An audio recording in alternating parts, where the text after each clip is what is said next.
Mahigit 2.3 milyong halaga ng shabu ang nakumpiska ng Bataan PNP at arestado ang dalawang sospek matapos ang buy-bust operation sa Sitio di Mapalagay, Barangay Mount View, Maribeles, Bataan. Ayon sa inilabas na ulat ng Bataan PNP, tinatayang 2,380,000 halaga ng shabu, kabilang ang buy-bust money at nakumpiska din sa mga kalabosong sospek ang isang kalibre 45 na baril na may kasamang 2 bala. Matagumpay ang ikinasang operasyon sa ilalim ng pamumuno ni Police Colonel Palmer Z. Tria, Provincial Director ng Bataan Police Provincial Office, katuwang ang Maribeles PNP.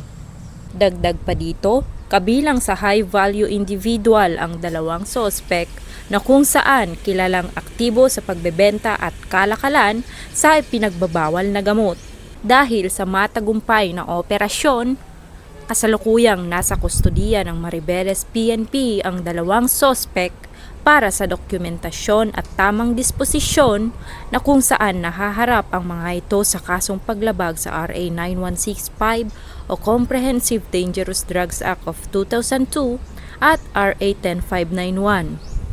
Ang Bataan PNP ay nakatuon sa pagtiyak sa kaligtasan at seguridad ng komunidad at magpapatuloy sa pakikipagtulungan sa iba pang mga ahensya upang makamit at mabawasan ang talamak na pagbebenta ng ilegal na droga sa kanilang probinsya.